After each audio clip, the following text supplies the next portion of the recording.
거룩하신 하나님 아버지, 우리의 모든 삶을 굽어 살펴주시고 귀한 예배의 자리로 인도하여 주시는 데 감사합니다. 그러므로 이 시간 우리의 생각과 마음이 온전히 주님께로 향하게 하여 주옵시며 우리의 마음을 모아 주님께 찬양하는 우리의 모든 입술들을 기뻐 받아 주옵소서. 또한 주님을 깊이 만나는 귀한 예배의 시간으로 인도하여 주옵소서. 우리의 모든 예배를 주관하여 주시고 영광받아 주옵소서. 살아서 역사하시는 예수님의 이름으로 기도드리옵나이다. 아멘. 이 시간 다시 오실 주님의 이름을 높이며 큰 박수로 주님께 찬양으로 영광 돌리겠습니다.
좋다오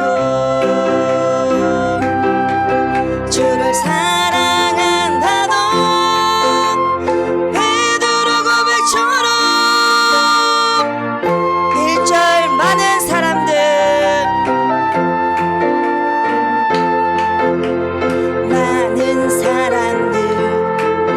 참된 진리를 모른 채 주님 곁에 떠나갔지만 내가 만난 주님은 참 사랑이었고 진리이고 소망이었어. 난 예수가 좋다오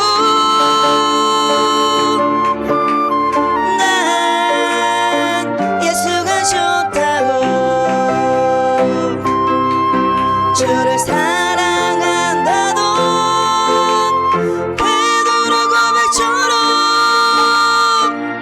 난 예수가 좋다오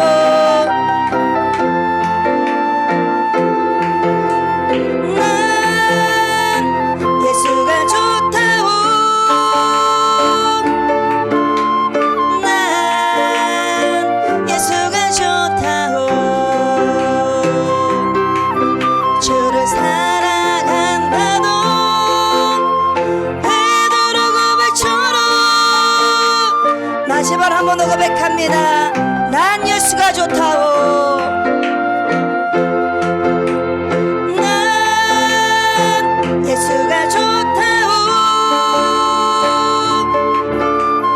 난 예수가 좋다오 주를 사랑한다던 베드로 고백처럼 난 예수를 사랑한다오. 아멘.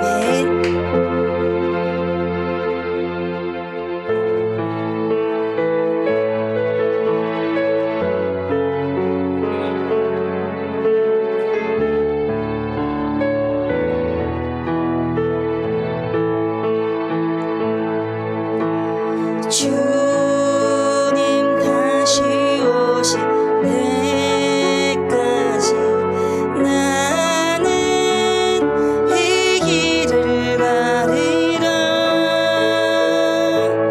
좁은 길 나의 십자가 지고 나의 가는 이 길 끝에서 나는 주님을 보리라. 영광의 내 주님 나를 맞아주시리. 주님 다시 오실 때까지 나는 일어나 걸어가리라. 주의 영광 온 땅 덮을 때 나는 일어나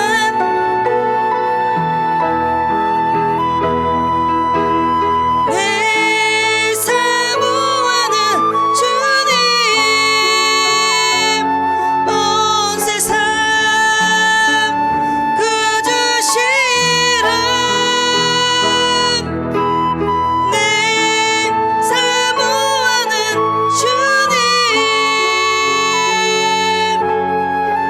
주님 다시 오실 때까지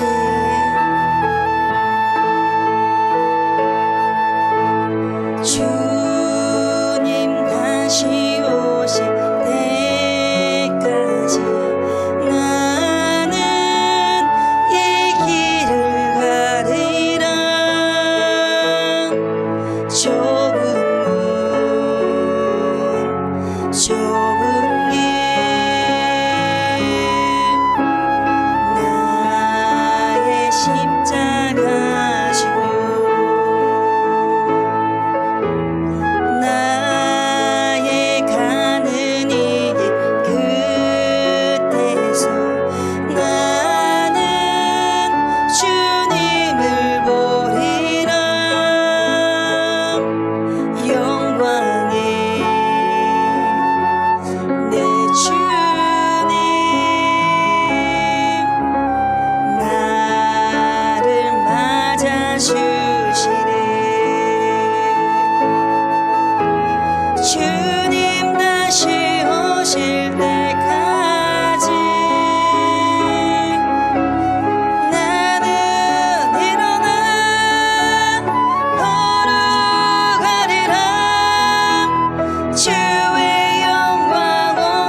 나는 전능하신 아버지 하나님, 전지의 창조주를 믿습니다. 나는 그의 유일하신 아들, 우리 주 예수 그리스도를 믿습니다.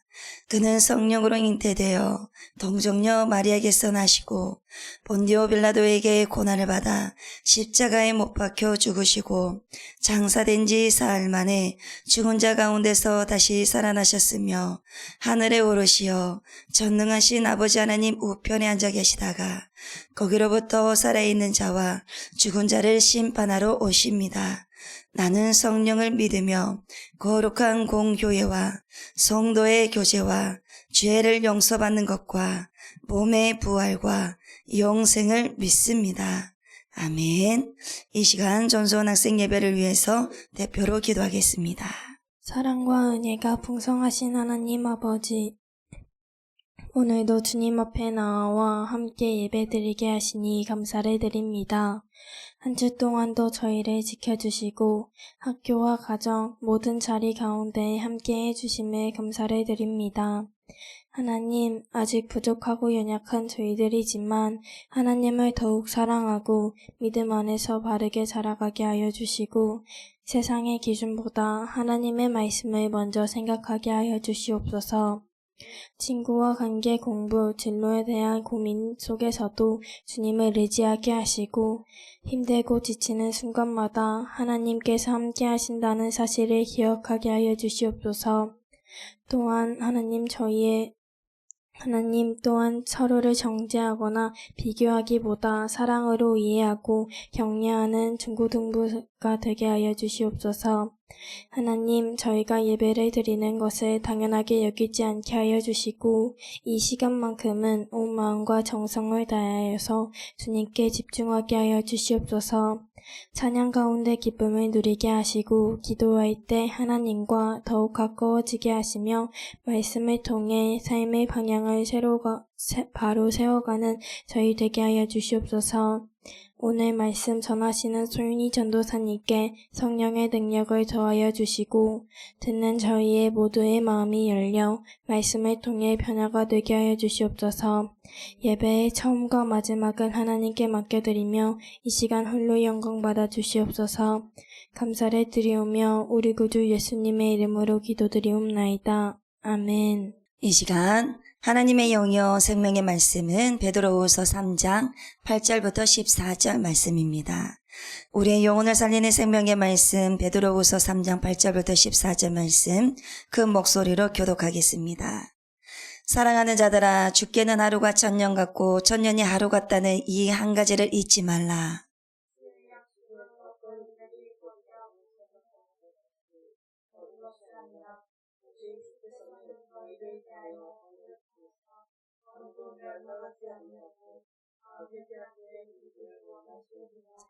그러나 주의 날이 도둑같이 오리니 그날에는 하늘이 큰 소리로 떠나가고 물질이 뜨거운 불에 풀어지고 땅과 그 중에 있는 모든 일이 드러나리로다.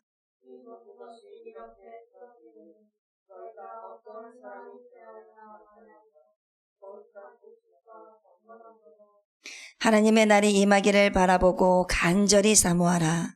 그날의 하늘이 불에 타서 부러지고 물질이 뜨거운 불에 녹아지려니와.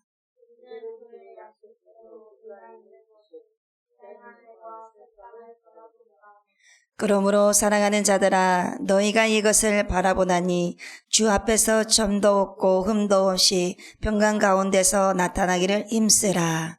아멘. 다 함께 인사 한번 나눠볼까요? 참 잘 오셨습니다. 하나님의 은혜입니다. 오늘 또 말씀 안에서 주님과 함께 또 많은 은혜 또 되시길 바랍니다. 여러분, 기다림이라는 것을 좋아합니까? 아마 대부분은 기다리는 것을 좋아하지 않을 것입니다. 음식을 주문해도 빨리 나오기를 원하고, 그리고 택배도 하루라도 빨리 오기를 원합니다. 그리고 스마트폰도 느리면 답답해하고, 그리고 인터넷이 조금만 끊겨도 불편해합니다. 우리는 빠른 시대 속에 살아가고 있습니다. 그런데 하나님께서는 성도에게 기다림의 삶을 말씀하십니다. 무엇을 기다리는 삶입니까? 예수님 다시 오실 날을 기다리는 삶입니다.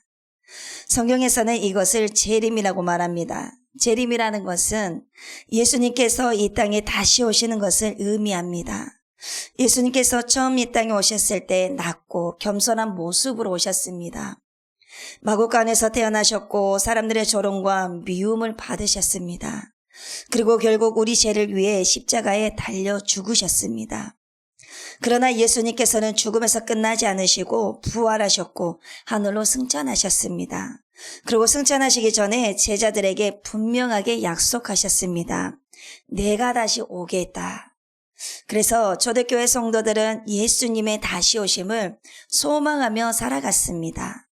사도 바울도 재림의 시대를 살아갔던 사람입니다. 바울은 단순히 교회만 세운 사람이 아니었습니다. 그는 예수님께서 다시 오실 것을 믿으며 살았던 사람이었습니다. 그래서 데살로니가 전서에서 바울은 예수님께서 다시 오실 때 죽은 자들이 먼저 일어나고 살아있는 자들도 주님을 맞이하게 될 것이라고 말씀합니다. 또 바울은 주께서 가까우시니 라고 말하면서 늘 깨어 살아가라고 권면을 했습니다.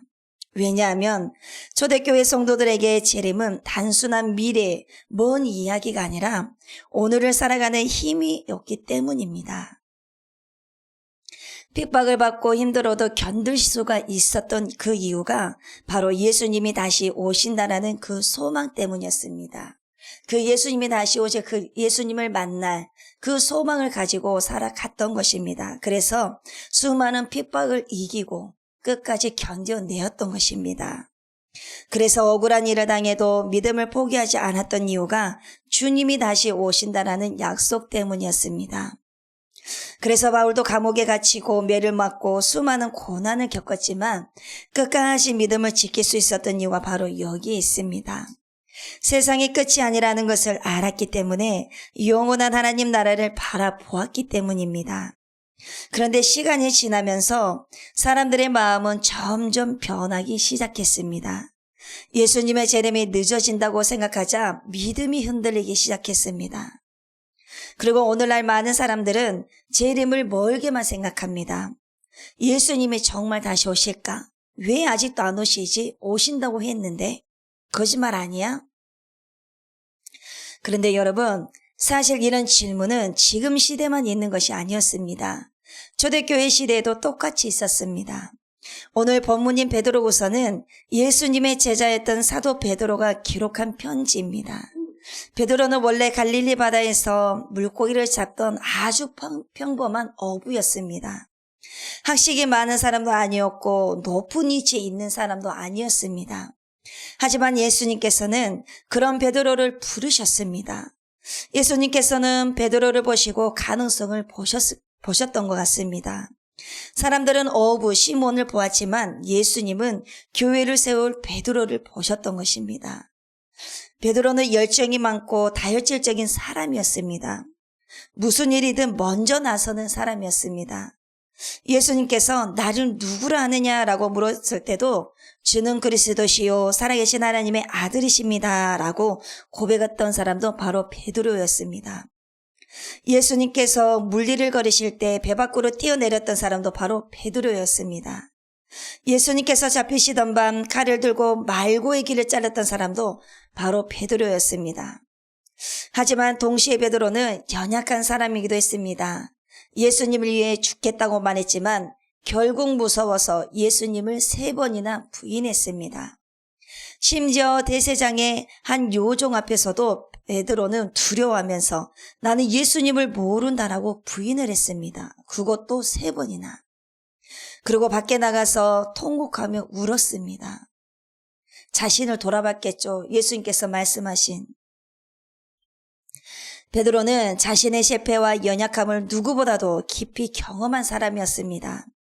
하지만 중요한 것은 예수님께서 그런 베드로를 포기하지 않으셨다라는 것입니다. 부활하신 예수님께서는 다시 베드로를 찾아왔습니다. 예수님은 실패한 베드로를 정죄하지 않으셨습니다. 넘어졌다고 버리지 않으셨습니다. 디베라 바닷가에서 다시 베드로를 만나서 따뜻하게 식사를 나누시며 그의 무너진 마음을 회복시켜 주셨습니다. 그리고 예수님께서는 베드로에게 물으셨습니다. 네가 나를 사랑하느냐? 예수님께서 베드로의 실수보다도 그 중심을 보셨습니다.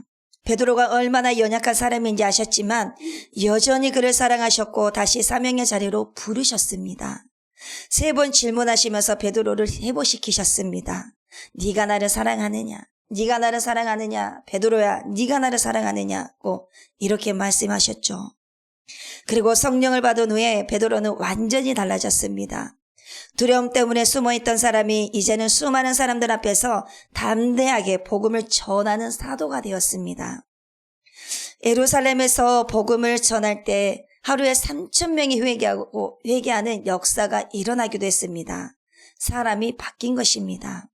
그런데 무엇 때문에 바뀌었습니까? 성령의 능력 때문에 바뀌었습니다. 성령을 받은 후에 이런 역사가 일어났던 것입니다. 베드로후서는 바로 그런 베드로가 자신의 마지막에 가까워진 것을 느끼면서 남긴 편지입니다. 마치 믿음의 유언과도 같은 마음으로 성도들에게 꼭 전해야 할 말씀을 남기고 있는 것입니다. 그는 이제 자신의 인생에 얼마 남지 않았다는 것을 알고 있었습니다. 그래서 마지막 마음으로 성도들에게 꼭 전해야 할 메시지를 남깁니다. 그 당시 교회는 매우 혼란스러웠습니다. 로마 제국은 기독교를 핍박하고 있었고 성도들은 믿음을 지키기 위해서 어려운 시대를 살아가고 있었습니다. 게다가 교회 안에는 무엇이 들어왔냐면 바로 거짓 교사들까지 들어왔습니다. 그들은 성도들의 믿음을 흔들었습니다. 거짓 교사들이 바로 이단입니다. 특히 예수님의 재림에 대해서 조롱을 했습니다. 예수님이 다시 오신다고 했는데 왜 아직도 안 오시냐고. 세상은 예전이나 똑같은데 무슨 재림이냐고 말입니다. 이런 말들이 교회 안에 퍼지기 시작했습니다. 그 말을 듣고 어떤 성도들은 흔들리기 시작했습니다. 정말 재림이 있는 걸까? 혹시 우리가 잘못 믿고 있는 것은 아닐까? 바로 그런 상황 속에서 베드로는 편지를 씁니다. 아니다. 예수님은 반드시 다시 오신다. 하나님의 약속은 절대 사라지지 않는다. 라고 말입니다. 그래서 베드로후서 3장은 바로 이 재림 신앙을 중심으로 기록되어 있습니다. 3장 앞부분에서는 마지막 때에 조롱하는 자들이 나타날 것이라고 말합니다. 그들은 자기 욕심대로 살아가고 하나님을 무시할 것이라고 말합니다. 하지만 베드로는 하나님께서 이미 노아 시대에 물로 세상을 심판하셨던 것처럼 마지막에는 불로 심판하실 것이라고 경고를 합니다. 그리고 오늘 본문에서는 성도들이 어떤 마음과 삶의 자세로 주님의 날을 기다려야 하는지를 말씀하고 있습니다. 특별히 베드로는 먼저 하나님의 시간과 사람의 시간이 다르다는 것을 설명합니다. 8절을 보겠습니다. 사랑하는 자들아, 주께는 하루가 1000년 같고 1000년이 하루 같다는 이 한 가지를 잊지 말라. 이 말씀은 하나님의 시간과 우리의 시간이 다르다는 것입니다. 우리는 조금만 늦어도 답답해합니다. 기도 응답도 빨리 되지 않으면 왜 빨리 안 되냐고 재촉을 하고 또 실망하기도 합니다. 하지만 하나님은 가장 완전한 때, 하나님의 때에 우리에게 응답하십니다. 여러분도 기도를 했는데 바로 응답되지 않아서 답답했던 경험들이 있을 것입니다. 왜 하나님 응답하지 않으실까? 하나님 왜 안 주실까? 왜 나는 이렇게 힘들까? 하지만 하나님은 침묵하시는 것 같아도 일하고 계십니다. 왜? 우리의 사람의 때에 일을 하시는 것이 아니라 하나님의 때에 일을 하시기 때문입니다. 씨앗이 땅속에서 자랄 때 겉으로는 아무 변화가 없는 것처럼 보여도 안에서는 생명이 자라고 있습니다. 하나님의 역사도 그렇습니다. 눈에 보이지 않아도 하나님은 일하고 계십니다. 우리 눈에 보이지 않을 뿐입니다. 그러므로 우리가 기억해야 할 것은 하나님은 약속을 잊으신 분이 아니라 지금도 우리를 위해 오래 참고 기다리고 계신 분이시라는 것입니다. 바로 이런 하나님의 마음을 베드로는 9절에서 이렇게 설명하고 있습니다. 주의 약속은 어떤 이들이 더디다고 생각하는 것 같이 더딘 것이 아니라 오직 주께서는 너희를 대하여 오래 참으사 아무도 멸망하지 아니하고 다 회개하게 이르기를 원하시느니라. 아멘. 하나님께서 늦은 것이 아니라 그러면 왜 아직 예수님께서 다시 오시지 않으시는 걸까? 여러분, 하나님께서 늦어진 것이 아니라는 것입니다. 그러면 왜 아직 예수님께서 다시 오시지 않으시는 걸까요? 9절 말씀에서 아무도 멸망하지 아니하고 다 회개하게 이르기를 원하시느니라 라고 말씀하셨습니다. 하나님은 한 사람이라도 더 돌아오기를 기다리고 계십니다. 이게 하나님의 사랑이십니다. 이 말씀 속에는 하나님의 크신 사랑과 긍휼이 담겨 있습니다. 우리는 누군가 실수하면 쉽게 포기하고 외면합니다. 그 사람을 또 정죄하기도 합니다. 하지만 하나님은 죄인을 쉽게 포기하지 않으십니다. 저와 여러분들을 작은 실수 하나에도 하나님께서는 포기하시는 분이 아니십니다. 하나님께서는 사람들의 죄 가운데 살아가는 모습을 보시면서 당장 심판하시는 것이 아니라 회개할 기회를 주십니다. 오늘 이 시간도 마찬가지입니다. 저와 여러분들에게 하나님께서 주시는 귀한 생명의 선물이 주님 앞에 나와서 우리가 다시 회개할 수 있는 기회를 주신 것입니다. 그 기회를 우리는 놓쳐서는 안 됩니다. 기회를 잘 잡으셔야 됩니다. 그리고 여기에서 회개라는 것은 단순히 잘못했습니다가 아닙니다. 잘못했습니다라고 말하는 정도가 아닙니다. 다시는 그 행동, 그 짓을 하지 않는 것입니다.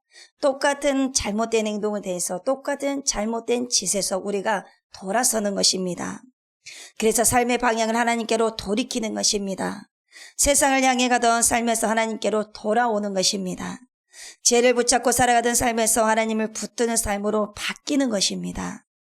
하나님께서는 우리가 완벽해서 기다리시는 것이 아닙니다. 부족하고 연약하지만 다시 하나님께 나오기를 기다리시는 것입니다. 베드로 자신도 그런 은혜를 경험한 사람입니다. 예수님을 부인했던 실패한 사람이었지만 예수님께서는 그런 베드로를 다시 찾아오셔서 회복시켜 주셨습니다. 그래서 베드로는 누구보다 하나님의 오래 참으심과 사랑을 잘 알고 있었습니다. 여러분, 지금도 하나님은 우리에게 기회를 주고 계십니다. 예배할 기회, 기도할 기회, 돌아올 기회를 주고 계십니다. 그러므로 우리는 하나님의 오래 참으심을 가볍게 여겨서는 안 됩니다. 하지만 동시에 베드로는 중요한 경고를 합니다. 10절입니다. 그러나 주의 날이 도둑같이 오리니 그날에는 하늘이 큰 소리로 떠나가고 물질이 뜨거운 물에 풀어지고 땅과 그 중에 있는 모든 일이 드러나리로다. 아멘. 여러분, 도둑은 언제 옵니까? 예고하고 옵니까? 예고하지 않고 옵니다. 갑자기 찾아옵니다. 그래서 예수님께서도 요한계시록에서 이렇게 말씀하셨습니다. 보라, 내가 도둑같이 오리니 깨어 자기 옷을 지켜 벌거벗고 다니지 아니하며 자기의 부끄러움을 보이지 아니하는 자가 복이 있도다. 요한계시록 16장 15절에서 이렇게 말씀하십니다. 예수님께서는 다시 오실 날에 갑자기 임할 것이라고 말씀하셨습니다. 그래서 성도는 늘 깨운 믿음을 지키며 살아가야 합니다. 예수님의 재림도 마찬가지입니다. 그래서 성도는 늘 무엇을 하고 살아가야 되냐면 준비하며 살아가야 합니다. 나중에 믿어야지, 나중에 기도해야지, 나중에 열심히 해야지. 이렇게 미루다 보면 결국 준비하지 못한 삶이 됩니다. 시간만 흐릅니다. 그래서 나중으로 미루는 것은 사단에게 속고 있는 것입니다. 사단이 주는 것입니다. 그래서 나중은 이 다음에는 나에게 기회가 올 수 있을지 아무도 장담을 하지 못합니다. 우리는 바로 즉시 해야 됩니다. 다음에 나중은 없습니다. 그러므로 여러분, 시험도 갑자기 내일을 본다고 하면 준비되지 않는 사람들은 당황합니다. 평소 준비한 사람들은 흔들리지가 않습니다. 왜? 준비가 되어 있기 때문이죠. 이처럼 신앙도 마찬가지입니다. 시험을 앞두고 평소 공부하지 않았던 사람이 갑자기 하루아침에 준비할 수 없는 것처럼 믿음도 평소의 삶이 중요합니다. 교회 올 때만 잠깐 하나님을 찾는 것이 아니라 일상 속에서, 여러분들의 삶 속에서 하나님과 하나님과 함께 살아가는 연습이 필요합니다. 바로 훈련입니다. 힘들 때만 기도하는 것이 아니라 평소에도 기도하는 삶으로 살아가셔야 됩니다. 문제가 있을 때만 말씀을 찾는 것이 아니라 늘 말씀을 가까이 하면서 살아가는 삶의 중심이 되셔야 됩니다. 왜냐하면 믿음은 갑자기 만들어지는 것이 아닙니다. 날마다 하나님과 동행하는 삶 속에서 자라기 때문입니다. 날마다 하나님의 말씀 속에서, 하나님의 말씀 안에서 순종하며 살아갔을 때 그때 우리의 믿음도 탄탄해지는 것입니다. 평소 하나님과 가까이 살아가는 사람이 주님의 날을 준비할 수가 있습니다. 그러면 여러분 어떻게 준비를 해야 할까요? 11절입니다. 이 모든 것이 이렇게 풀어지리니 너희가 어떠한 사람이 되어야 마땅하냐? 거룩한 행실과 경건함으로. 아멘. 여러분, 베드로는 두 가지를 말합니다. 거룩한 행실과 경건함입니다. 거룩한 행실은 세상과 다르게 살아가는 것입니다. 세상은 욕하고 미워하고 자기 마음대로 살아가라고 말합니다. 하지만 하나님은 사랑하며 용서하며 정직하게 살아가라고 말씀하십니다. 예수님을 믿는다는 것은 단순히 교회만 다니는 것을 말하는 것이 아닙니다. 삶의 모습이 조금씩 우리의 삶 속에서 변화되고 달라지는 것입니다. 친구들이 다 한다고 해서 똑같이 따라가는 것이 아닙니다. 하나님께서 기뻐하시는 길을 선택하고 노력하는 것입니다. 그래서 학교에서 친구를 따돌리는 일에 함께하지 않고, 거짓말하지 않고, 뒤에서 험담하지 않고, 그리고 인터넷과 SNS에서도 하나님 앞에서 부끄럽지 않게 행동하는 것, 이것이 거룩한 삶입니다. 요즘은 SNS 하나에도 사람의 마음을 많이 흔들어 놓지요. 좋아요 그 숫자 하나에도 기분이 달라집니다. 좋아요 숫자가 낮으면 또 기분이 팍 상해져 있습니다. 여러분, 그리고 남과 비교하면서 상처받기도 합니다. 세상은 계속 우리에게 말합니다. 더 인정받아야 돼. 더 인기가 있어야지. 더 잘나야 돼. 하지만 하나님은 이렇게 말씀하십니다. 너는 내 사랑하는 자녀다. 우리는 세상의 기준이 아니라 하나님의 기준으로 살아가야 합니다. 또 베드로는 경험함으로 살아가라고 말합니다. 경건은 하나님과 가까이 살아가는 것입니다. 예배를 소중히 여기고 기도하려고 애쓰고 말씀을 붙드는 삶입니다. 여러분, 핸드폰도 충전하지 않으면 어떻습니까? 꺼집니다. 우리의 영혼도 하나님과 연결되지 않으면 점점 힘을 잃게 됩니다. 그래서 말씀과 기도가 중요합니다. 하루를 시작할 때 주님 감사합니다. 오늘 하루의 귀한 삶의 선물을 주셔서 정말 감사합니다. 그리고 성경 한 구절이라도 읽어보십시오. 하루에 성경 말씀을 하나라도 외워보십시오. 그 말씀이 우리의 삶이 됩니다. 주님과의 관계가 이루어집니다. 그리고 예배 시간을 가볍게 여기지 마십시오. 왜냐하면 예배는 단순히 교회 와서 앉아있는 시간이 아닙니다. 하나님을 만나는 시간이기 때문에 하나님 앞에 나왔으면 반드시 하나님을 만나셔야 됩니다. 그냥 왔다가 그냥 가는 것은 종교인입니다. 하나님께서 우리에게 교회를 주시고 성소를 허락하신 이유는 하나님께서 그곳을 거룩하게 구별하셨기 때문입니다. 구약에서도 하나님께서는 성막과 성전을 거룩하게 구별하시고 그곳 가운데서 임재하셨습니다. 이스라엘 백성은 하나님 앞에 나와서 예배하고 회복을 경험했습니다. 오늘날도 마찬가지입니다. 우리가 예배 자리로 나올 때 하나님께서는 우리의 마음을 만져주시고 지친 우리의 영혼을 회복시켜 주십니다. 예배 가운데 위로가 있고 예배 가운데 치료가 있습니다. 예배 가운데 다시 살아갈 힘이 있습니다. 세상은 우리를 지치게 하고 흔들리게 하지만 하나님 앞에 나올 때 우리의 영혼은 다시 살아나게 됩니다. 시편 기자도 이렇게 고백합니다. 시편 42편 1절 말씀입니다. 하나님이여 사슴이 시냇물을 찾기에 갈급함같이 내 영혼이 주를 찾기에 갈급하니이다. 또 예수님께서 말씀하셨습니다. 요한복음 4장 24절입니다. 하나님은 영이시니 예배하는 자가 영과 진리로 예배할지니라. 하나님께서는 형식적인 예배가 아니라 우리 마음 중심으로 드리는 예배를 기뻐하십니다. 여러분, 내 인생이 잘되고 성공하기를 바란다면 예배를 가볍게 여기지 마십시오. 예배를 가볍게 여기게 되면 하나님과 멀어지고 하나님을 가볍게 여길 수밖에 없습니다. 하나님을 가볍게 여기지 않고 하나님을 경외하는 자들은 예배 중심으로 해서 삶을 살아갑니다. 예배 중심으로 살아가는 자들은 하나님이 함께 하시기 때문에 모든 일들이 형통하게 됩니다. 그거를 반드시 경험하시길 바랍니다. 세상은 공부만 잘하면 성공한다고 말하고 돈이 많아야 성공이라고 말합니다. 하지만 성경은 하나님 앞에 바로 서는 인생이 진짜 성공한 인생이라고 말씀하십니다. 예배를 성공한 사람의 삶도 성공할 수가 있습니다. 왜냐하면 예배를 통해 하나님과의 관계가 회복되기 때문입니다. 하나님과 멀어지면 마음이 무너지고 삶도 흔들리게 되어 있습니다. 그러나 하나님과 가까워질수록 삶의 방향도 바로 세워지게 됩니다. 그래서 예배는 선택이 아니라 믿음의 중심입니다. 억지로 드리는 예배가 아니라 하나님을 사모하는 마음으로 나와야 됩니다. 우리가 찬양을 했던 것처럼 날마다 주님을 사모하셔야 됩니다. 하나님을 사모하는 마음으로 나와 오셔야 됩니다. 그래서 하루를 시작하며 짧게라도 기도하고 말씀 한 구절이라도 붙들고 살아가는 작은 습관들이 믿음을 지켜줍니다. 12절에서는 하나님의 날이 임하기를 바라보고 간절히 사모하라. 그날의 하늘이 불에 타서 부러지고 물질이 뜨거운 불에 녹아지려니와. 성도는 재림을 두려워만 하는 사람이 아닙니다. 소망 가운데 기다리는 사람입니다. 왜냐하면 예수님이 다시 오시는 날은 모든 슬픔과 죄와 아픔이 끝나는 날이기 때문입니다. 이 세상에는 상처가 많고 친구 때문에 힘들 때도 있고 가정 문제로 아플 때가 있고 공부 스트레스로 지칠 때가 있습니다.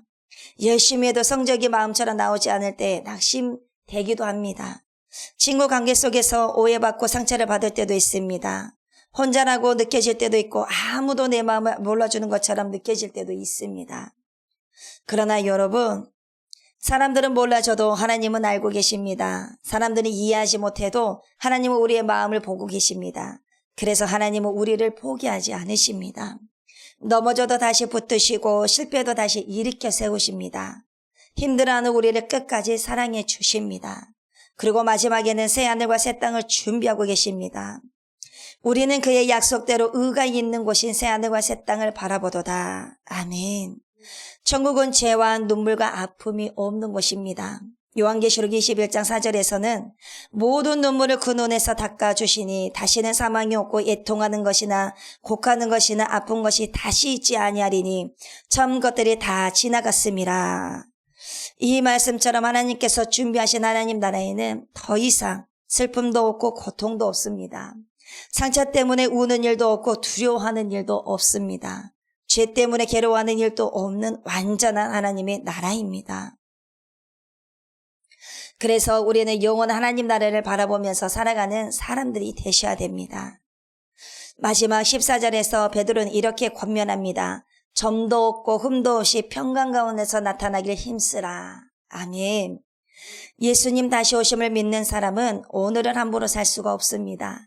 나에게 주신 하나님의 귀한 선물의 인생의 삶을 함부로 대충 내가 살아가지를 않습니다. 어차피 괜찮겠지. 다들 그렇게 사는데 뭐 이렇게 살아가는 것이 아니라 하나님 앞에 부끄럽지 않게 살아가려고 노력합니다. 물론 우리는 완벽하지 않습니다. 넘어질 때도 있습니다. 하지만 중요한 것은 다시 하나님께로 나아가는 것입니다. 베드로도 실패했지만 다시 일어났습니다. 하나님은 실패한 사람을 버리지 않으십니다. 오히려 다시 붙드시고 사용하십니다. 여러분, 세상은 점점 하나님이 없이 살아가려고 말합니다. 하지만 우리는 달라야 합니다.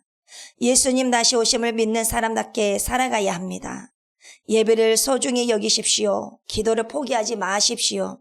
말씀을 붙드십시오. 세상 속에서도 믿음을 지키십시오.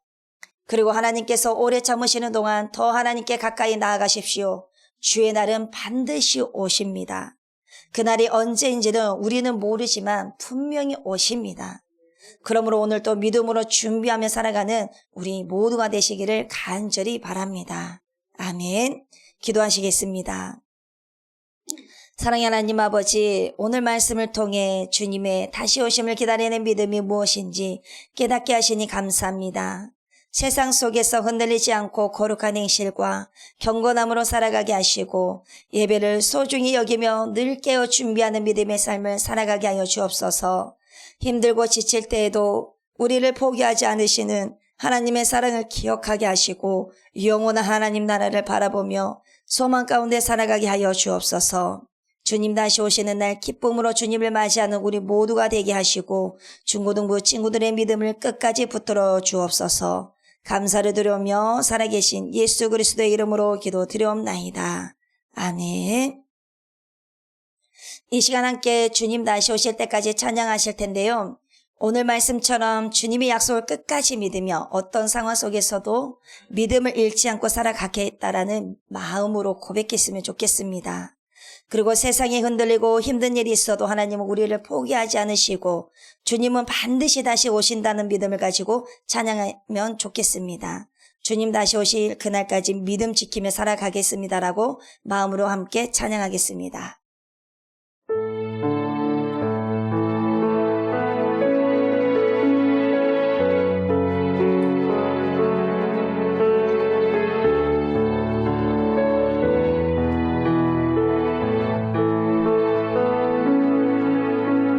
주님 다시 오실 때까지 나는 이 길을 가리라.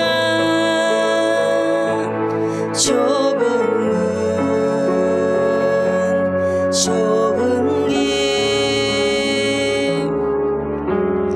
나의 십자가 지고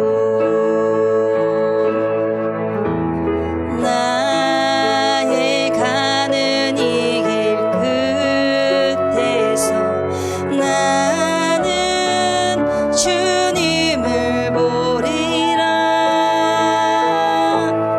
영광의 내 주님 나를 맞아주시리. 주님 다시 오실 때까지 나는 일어나 달려가리라. 주의 영광 온 땅 덮을 때 나는 일어나 노래하리. 내 사모하는 주님 온 세상 구주시라. 내 사모하는 주님 영광의 왕이시라. 아멘. 사랑의 주님, 오늘도 말씀으로 우리의 마음을 채워주셔서 감사합니다. 이 시간 정성껏 드리는 손길 위에 하나님께서 기쁨으로 받아주시고 우리의 삶이 물질보다 하나님을 더 사랑하는 믿음의 삶이 되게 하여 주옵소서. 그러므로 주님 다시 오실 날을 바라보며 거룩한 행실과 경건함으로 살아가게 하시고 학교와 가정 어디에서든지 믿음을 지키는 중고등부가 되게 하여 주옵소서. 그러므로 주님을 날마다 사모하며 주님 말씀과 기도가 멈추지 않게 하여 주시옵소서. 믿음으로 채워주시고 성령으로 충만하게 채워주셔서 주님께서 주시는 귀한 삶이 주님께로 영광 돌려드리는 귀한 삶이 되게 하여 주시옵소서. 감사를 드리며 살아서 역사하시는 예수 그리스도의 이름으로 기도드리옵나이다. 아멘. 하늘에 계신 우리 아버지여, 이름이 거룩히 여김을 받으시오며 나라가 임하시오며 뜻이 하늘에서 이루어진 것 같이 땅에서도 이루어지이다.